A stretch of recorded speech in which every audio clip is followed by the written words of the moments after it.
Hi, my name is Sheila Ochsner, and I'm a realtor in Katy, Texas with Keller Williams Premier. If you are new to my channel, I want to say a very warm welcome to you. I hope that you will subscribe, come back weekly, and see about all of the things that I post about real estate. So today's topic is for buyers. So I have a list that I've put together about fees that you will encounter when you're purchasing a house, and it's called my what the heck list, because when you start the process with your lender and myself, we will be asking you not to purchase anything and to keep as much cash in your accounts as you can. And then we will be asking for fees over here and for payment for this and a check for this. And often I hear, wait a minute, what the heck? You said not to spend any money, and then you are the one asking me to spend money. So I want to go through the fees for you so you're not caught off guard. So when you put in your offer, there are two fees that you will be paying for once it's accepted. So one is the option fee, and the option fee basically gives you a time period, whatever you designate in the contract. It could be 5 days, it could be 10 days, it could be 14, depending on the property, that you are asking the seller to take their home off the market so that you can have inspections done and make sure this is really the home for you. So the fee can be anywhere from $150 up to $1,000 in our market right now. The higher the fee, the stronger your offer. So keep that in mind when you're putting in your offer, especially if you're in a multiple offer situation. The other fee is the earnest money fee, and this is typically 1% of your purchase price.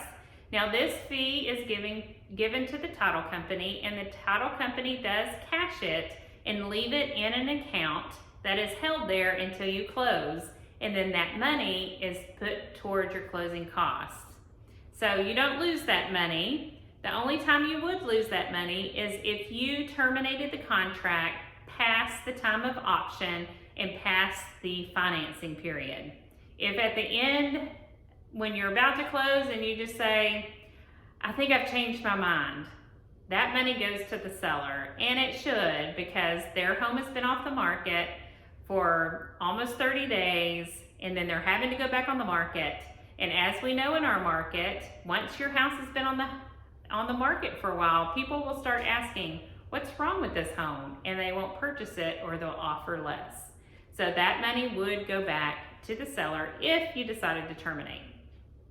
Also, once you're under contract during that option period, you will be having inspections done, and that will be your cost. So you'll want to have a general inspection, and that's anywhere from $450 and up, depending on who you decide to use.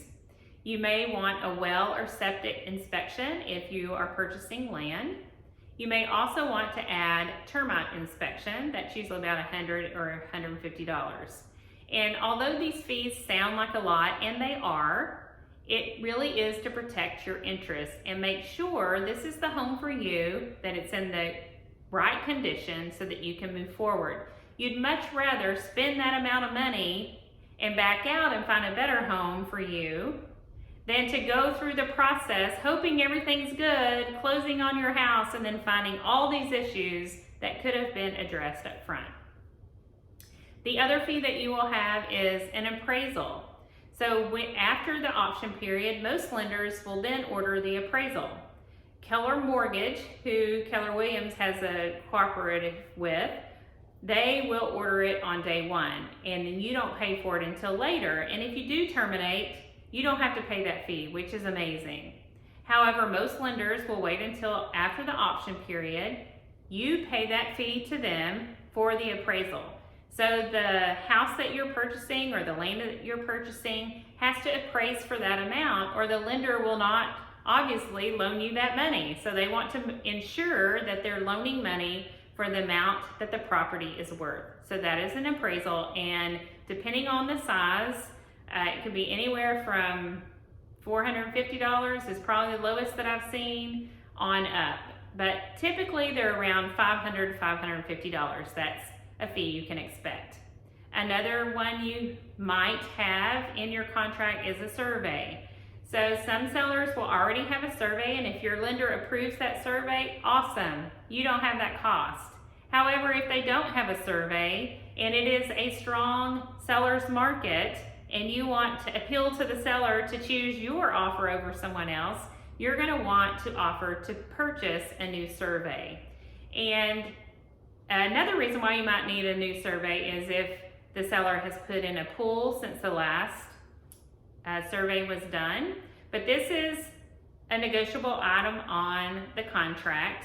But I do advise you, if you are in a strong seller's market, this is something that you would want to purchase and not the seller. So another fee that you will get is from the title company that they get from the HOA of the community that you're purchasing in.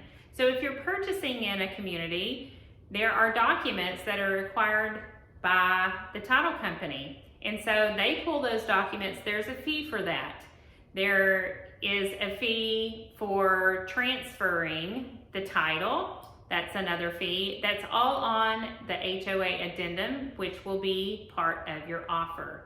If you are in a strong seller's market as a buyer, you will want to mark on that you will be paying for those costs. Anything that will entice the seller to choose your offer over someone else's. So the last fee for purchasing a home is something everyone knows about, and that is closing costs. So before you get to the closing table, your lender will be letting you know how much you need to bring, either in the form of a cashier's check, or you can wire those funds. I would suggest that you do it at the closing table, not over the phone, and definitely not via email, because wire fraud is rampant right now. So your closing costs will include prepaids, which are your property taxes and your insurance on your house. They require that up front. You will also have lender fees in that, any other HOA fees that are associated with your contract.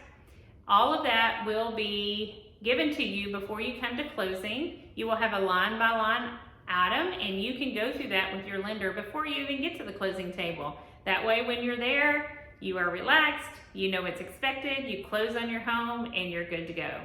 If you are looking for a home in the Houston area, Katy area, I'm happy to help you with that. My contact information is below. We can use these strategies and others to get you in the home of your dreams. Thank you for watching. Bye.